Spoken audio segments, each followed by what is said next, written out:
Okay, the current trend of retro-teching a vintage vehicle is to put a late model power plant in that is economical, reliable, and more importantly, powerful. We use factory V8 engine mount pads. That allows the fitment of the engine mounts. We've notched the shock towers for additional clearance to be able to use the factory turbo. We have a radiator mount so that you can use the factory radiator. We have a much larger intercooler on this particular application. There's a number of other key modifications. There's a little notch that has to be put into the engine bay to be able to clear the big ZF gearbox. You'll notice that there's no booster and master cylinder here. That's optional, and we've mounted our underdash unit. And of course the reservoir for the underdash unit is hidden away as well. We've also modified the factory cross member on this particular model to allow access for the bottom radiator hose to be able to use a factory radiator. Part of the engine conversion from RRS is a converted original harness. These are the computer plugs to go into the factory computer.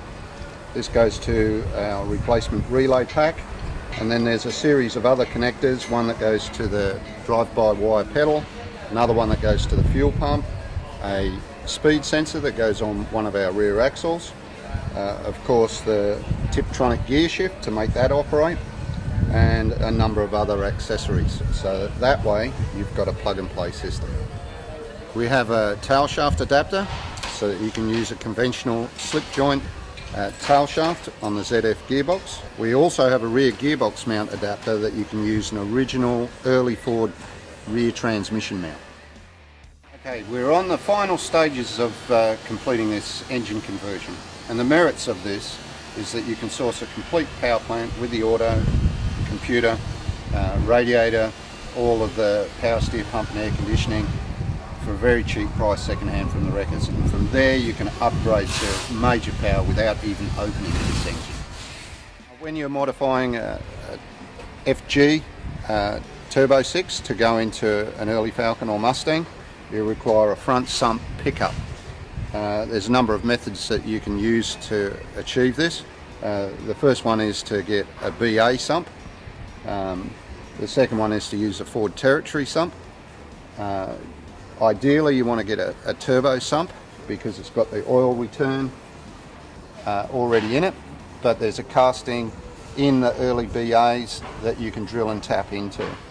Now, one of the things that we got caught out with is that later FG has no provision for the dipstick in the block for a front sump. All of the earlier blocks do. So we had to make an adapter to put the dipstick tube into the BA sump. However, that's relatively straightforward. Also, there's a number of other fittings. Our power steering adapter to be able to hook up to the RRS rack. We also have our engine mounts, so they bolt in on original frame mounts.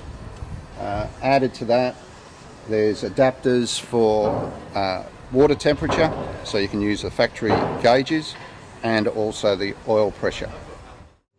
So here we have our XD to XF front cross member for our 3-link, which also incorporates the rear gearbox mount for the ZF gearbox or T56. It has the 3-link mounting bracket for the over center link, and more importantly it has a chassis reinforcement aspect because you shouldn't just put a flat plate on the floor.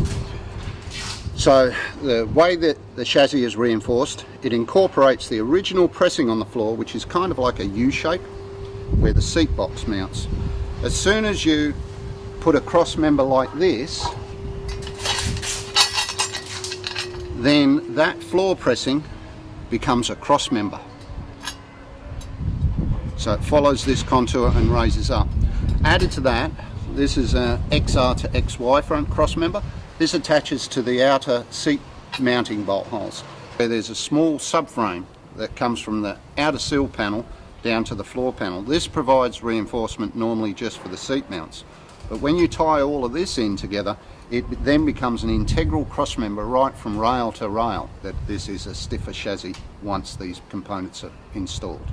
The whole idea is to get a modern driving car in a vintage vehicle, one that is reliable, easy to maintain, and of course huge power.